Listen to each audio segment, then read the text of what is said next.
Bab 1233. Ketika Bu Cheng dan Bai Rentu mendengar kata-kata Lin Yu, ekspresi di mata mereka tiba-tiba menjadi gelap, dan jejak kehilangan melintas di antara alis mereka, tetapi hilangnya warna ini hanya melintas, dan mata mereka dengan cepat menjadi ditentukan lagi. Tak tertandingi, bagi mereka, apapun keputusan yang dibuat Lin Yu, mereka akan selalu mendukung tanpa syarat. Setelah mendengar perkataan Lin Yu, Fu Wei di halaman tiba-tiba berkata dengan semangat, "Di mana saudaraku? Kakak, kakak, kakak." Dia bahkan berteriak beberapa kali, tetapi tidak mendengar jawaban Xing Zong. Untuk beberapa saat, dia kesal dan dengan tegas berkata, "Kenapa kakakku tidak menjawab? Apa kamu berbohong padaku?" Karena Xing Zong dikalahkan oleh Lin Yu sekarang, secara alami tidak mungkin untuk menjawab. Baidu, lebih bagus. Dia melukai tangan kanannya, kehilangan terlalu banyak darah, dan pingsan.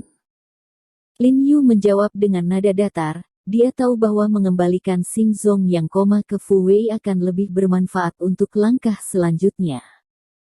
Pingsan. Fu Wei di halaman tidak bisa membantu tetapi tertegun ketika dia mendengar kata-kata Lin Yu, dan kemudian berteriak dengan tegas, "Sial, apakah kamu He Jiarong? Apakah kamu bukan seorang dokter? Lalu kamu bisa menyembuhkannya?" "Saya seorang dokter, tapi dia kehilangan terlalu banyak darah dan membutuhkan tonik darah." Lin Yu menjawab dengan tidak tergesa-gesa, "Seorang wanita pintar tidak bisa memasak tanpa nasi. Saya tidak punya kantong darah, atau bahan obat untuk darah. Bagaimana saya bisa merawatnya? Saya tidak peduli." Fu Wei berteriak dengan tegas, "Saya ingin kakak laki-laki saya berbicara dengan saya. Anda harus membangunkannya ke dokter, kalau tidak saya akan segera membunuh orang-orang ini, dan semua orang akan mati bersama." Jelas, Fu Wei sangat defensif dan dia tidak mudah dibodohi. Baidu, lebih bagus. Lin Yu mengerutkan kening ketika mendengar ini, tetapi dia tidak menyangka Fu Wei ini begitu sulit. Tidak heran Bu Cheng, Bai Rentu, Bai Li dan serigala Kuimu mengelilinginya, tetapi mereka tidak berarti apa-apa baginya. Lin Yu berpikir sejenak, dan kemudian berkata dengan keras, "Jika kamu ingin menyembuhkannya, kamu bisa, tetapi itu akan memakan waktu.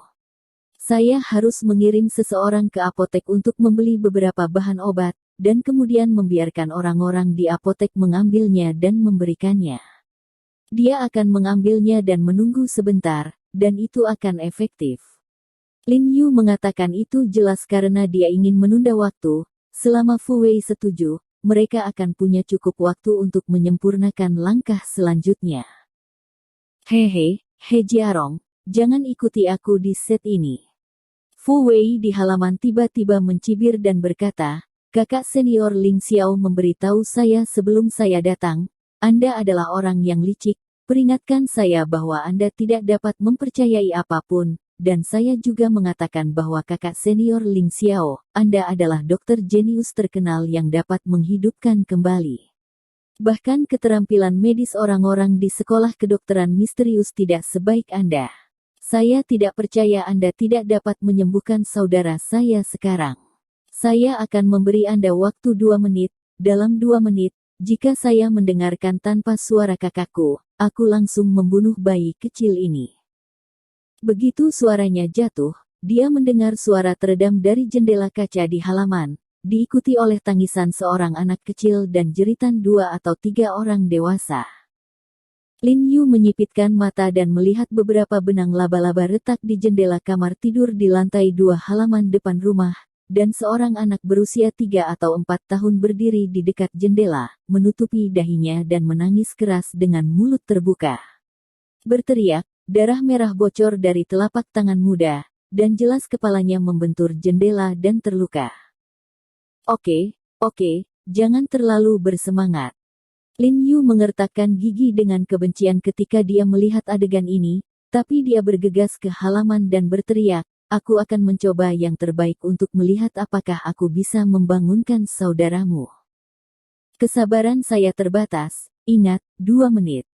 Fu Wei bersenandung dingin di halaman, dan suaranya tegas dan tidak bisa ditolak.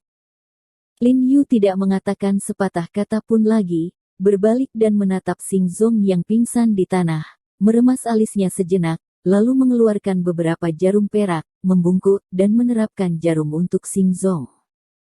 Lin Yu tidak terburu-buru untuk menyelamatkan Xing Zong, tetapi meletakkan 2 jarum perak di rahang dan otak Xing Zong secara bergantian, lalu perlahan-lahan menariknya keluar, lalu meletakkan 1 lagi di lutut Xing Zong. Jarum, kali ini dia tidak mencabut jarumnya, tetapi memegangnya dengan telapak tangannya, dan langsung menusuk jarum perak itu ke lutut Xing Zong. Setelah melakukan semua ini, Lin Yu menjambak rambut Xing Zong dan menggoyangnya dengan sangat kasar. Melihat Xing Zong belum bangun, dia menamparkan wajah Xing Zong beberapa kali, dan tiba-tiba Xing Zong menggigil. Dia membuka matanya tiba-tiba. Tetapi tampaknya karena dia baru saja bangun, mata Xing Zong terlihat sedikit kusam, dan dia tampak dalam keadaan kacau. Xing Zong hanya merasa otaknya pusing dan bengkak, seolah-olah dia tiba-tiba diteriaki oleh seseorang dalam tidur nyenyak. Dia belum sepenuhnya bangun, melihat Lin Yu di depannya juga samar-samar. Dia menggelengkan kepalanya dengan penuh semangat, berpikir biarkan diri Anda terjaga, tetapi tetap tidak ada peningkatan. Oke, saya menyelamatkan orang. Lin Yu melirik Xing Zong, dengan sedikit senyum di sudut mulutnya, dan berteriak pada Fu Wei di halaman sampingnya, tapi dia kehilangan terlalu banyak darah, dan seluruh tubuhnya lemah dan lemah. Kamu bisa mencoba berteriak. Dia adalah kakak. Setelah mendengar suara itu, Fu Wei buru-buru mengangkat kepalanya dan berteriak keras, lalu memutar telinganya untuk mendengarkan jendela dengan seksama. Setelah Xing Zong mendengar suara Fu Wei, dia buru-buru menjawab, kakak muda. Ini aku. Saat dia berbicara, dia menggelengkan kepalanya dengan penuh semangat dan menepuk kepalanya dengan tangannya, mencoba untuk keluar dari keadaan setengah bangun dan setengah mengantuk, tetapi menemukan bahwa sekeras apapun dia berusaha, itu tidak akan membantu, bahkan ketika dia bangun. Langkah-langkahnya sedikit mengejutkan. Saudaraku, bagaimana kabarmu? Setelah mendengar suara Xing Zong, Fu Wei langsung terkejut, dan buru-buru bertanya, saudaraku, apa kabar? Mereka tidak menyakitimu. Bisakah kamu pergi? Saya. Xing Zong ingin menjawab sesekali, tetapi menemukan bahwa tidak peduli seberapa keras dia mencoba, dia masih tidak bisa mengangkat nafas di dadanya. Dia akan mengambil nafas ketika dia mengucapkan 1 atau 2 kata. Dia tidak menderita luka kecuali tangan kanannya. Kamu bisa melihatnya dengan mata kepala sendiri sebentar lagi. Lin Yu mengangkat kepalanya dan berkata dengan keras, kamu juga dapat mendengar bahwa dia menderita kehilangan banyak darah sekarang, dan dia tidak membutuhkan kekuatan untuk berbicara. Jika kamu memaksanya untuk berbicara, kamu akan berpikir dia akan mati terlalu lambat. Jika kamu ingin dia hidup, yang terbaik adalah mengirimnya ke rumah sakit untuk mendapatkan darah. Sama seperti yang disebut tentara tidak bosan dengan penipuan, Lin Yu sengaja membuat situasinya sedikit lebih serius.